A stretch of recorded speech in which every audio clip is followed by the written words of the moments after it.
संगीत। जय माता दी देवी भक्तों। आज हम आपको माँ दुर्गा के पहले स्वरूप माँ शैलपुत्री की अद्भुत कथा सुनाने जा रहे हैं। इस कथा के माध्यम से हम माँ की उत्पत्ति और महिमा के बारे में जानेंगे।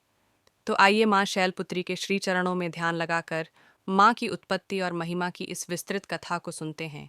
संगीत। इस पौराणिक कथा की शुरुआत आदिकाल से होती है, जब देवी सती के रूप में आदिशक्ति का अवतरण हुआ। देवी सती, जिनका जन्म राजा दक्ष के घर हुआ था, वे देवी सती शक्ति की प्रतिमूर्ति मानी जाती थी। देवी सती का जन्म मात्र एक साधारण बालिका के रूप में नहीं हुआ था, बल्कि वे देवी पार्वती के रूप में ब्रह्मांड की सभी ऊर्जा का एकाकार रूप थी। उनका जन्म विशेष उद्देश्यों के साथ हुआ था, जिनमें से एक था भगवान शिव से उनका मिलन और दूसरे भगवान शिव के साथ उनके अद्वितीय प्रेम और समर्पण की कथा, जो आज भी अनंत काल तक याद की जाती है। सती का विवाह भगवान शिव से हुआ था, जो स्वयं एक तपस्वी योगी और अघोर स्वरूप में माने जाते हैं। भगवान शिव की जीवन शैली अत्यंत साधारण और अलौकिक थी, जो सांसारिक मान्यताओं और सामाजिक आदर्शों से परे थी। उनका शरीर भस्म से सना हुआ रहता था, गले में सर्पों की माला और हाथ में त्रिशूल होता था। वे समय समय पर अपने शक्तिशाली तांडव से ब्रह्मांड का संतुलन बनाए रखते थे। भगवान शिव का यह स्वरूप अधिकांश लोगों के लिए रहस्यमय और कठिन समझने वाला था, और राजा दक्ष भी उनमें से एक थे। राजा दक्ष, जो एक प्रजापति थे, अपने समाज में अत्यंत प्रतिष्ठित माने जाते थे।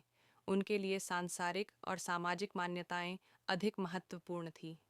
उन्हें यह स्वीकार करना कठिन था कि उनकी पुत्री, जो राजकुमारी थी, एक साधारण योगी से विवाह कर सकती हैं। राजा दक्ष के मन में भगवान शिव के प्रति हमेशा अनादर और क्रोध बना रहा। कुछ समय पश्चात राजा दक्ष ने एक भव्य यज्ञ का आयोजन किया, जिसमें उन्होंने सारे देवताओं, अराशियों और राजाओं को आमंत्रित किया। इस यज्ञ में उन्होंने सबको आमंत्रण भेजा, परंतु उन्होंने जानबूझकर अपनी पुत्री सती और उनके पति भगवान शिव को नहीं बुलाया। सती को जब यह बात ज्ञात हुई, तो वे अत्यंत दुखी हुई। अपने पिता के इस व्यवहार से व्यथित होकर उन्होंने भगवान शिव से यज्ञ में जाने की इच्छा व्यक्त की।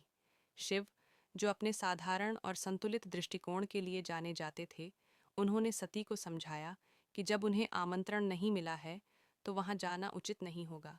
लेकिन देवी सती का मन अपने पिता के यज्ञ में जाने के लिए बेचैन हो उठा।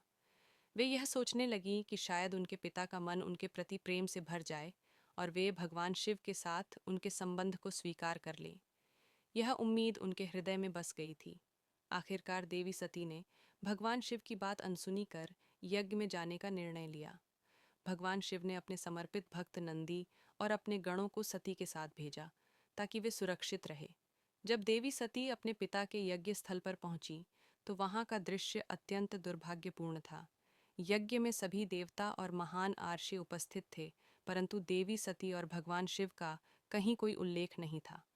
उनके पिता राजा दक्ष ने अपनी पुत्री की उपेक्षा की, और जब देवी सती ने भगवान शिव का नाम लिया, तो दक्ष का अहंकार और क्रोध फूट पड़ा। राजा दक्ष ने भगवान शिव का खुलेआम अपमान किया, उन्हें अपशब्द कहे और उनके योगी जीवन को निम्नतर बताया। इस अपमान को सुनकर देवी सती अत्यंत दुखी हो गई।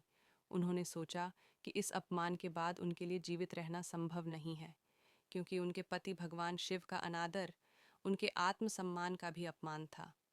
अपमान और दुख से भरी देवी सती ने यज्ञ स्थल पर अपने प्राणों की आहुति देने का निर्णय लिया, और उन्होंने यज्ञ की अग्नि में प्रवेश करके अपने प्राण त्याग दिए। उनका यह आत्म बलिदान प्रेम, आत्मसम्मान और समर्पण की उच्चतम पराकाष्ठा थी। यह घटना केवल एक पारिवारिक कलह की नहीं थी, बल्कि यह उस प्रेम और समर्पण का प्रतीक था जो सती के हृदय में भगवान शिव के लिए था। सती का यह बलिदान भगवान शिव के लिए असहनीय था। उनके इस आत्मत्याग ने भगवान शिव को अत्यंत क्रोध और शोक में डुबो दिया। भगवान शिव, जो सामान्यतः अपने ध्यान में स्थिर और शांत रहते थे, सती के इस बलिदान के बाद अपनी भावनाओं पर नियंत्रण नहीं रख पाए और क्रोध से भरकर अपनी जटाओं से वीरभद्र और भद्रकाली को उत्पन्न किया और उन्हें यज्ञ स्थल पर भेज दिया। वीरभद्र ने राजा दक्ष के यज्ञ को नष्ट कर दिया, यज्ञ के समस्त आयोजन को तहस नहस कर दिया और अंततः राजा दक्ष का वध कर दिया। यह शिव के क्रोध का परिणाम था, जो संपूर्ण सृष्टि को विनाश के पर ले आया। इसके बाद भगवान शिव ने सती के निर्जीव शरीर को अपने कंधों पर उठाया और ब्रह्मांड में इधर उधर भटकने लगे। उनके इस शोक और दुख ने संसार में असंतुलन पैदा कर दिया। ब्रह्मांड की समस्त शक्तियां अस्थिर हो गईं और समस्त प्रकृति ने अपनी गति खो दी। यह देखकर भगवान विष्णु ने हस्तक्षेप किया।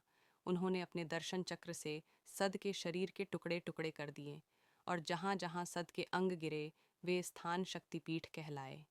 आज भी भारत और आसपास के देशों में स्थित यह 51 शक्ति पीठ देवी के विभिन्न रूपों की पूजा के केंद्र हैं और यहाँ देवी के शक्तिशाली और पवित्र रूपों की आराधना की जाती है। सत का पुनर्जन्म हिमालय के राजा हिवा और रानी मैना के घर हुआ। इस बार वे शैलपुत्री के रूप में जन्मी। शैल का अर्थ है पर्वत और पुत्री का अर्थ है बेटी, अर्थात वे पर्वतराज हिमालय की पुत्री बनी। शैलपुत्री का यह रूप उनके दिव्य स्वरूप का प्रतीक था, जो सृष्टि की हर कठिनाई को सहने और उसे पार करने की शक्ति रखता था। शैलपुत्री का यह जन्म हमें यह सिखाता है कि चाहे कितनी भी बड़ी विपत्ति क्यों ना हो, सच्ची शक्ति और भक्ति कभी समाप्त नहीं होते। माँ शैलपुत्री अपने इस स्वरूप में सती के रूप की निरंतरता थी, जो यह दर्शाता है कि शक्ति और प्रेम अमर है। ऐसे ही मजेदार और जानकारीपूर्ण वीडियो के लिए हमारे चैनल को सब्सक्राइब करें।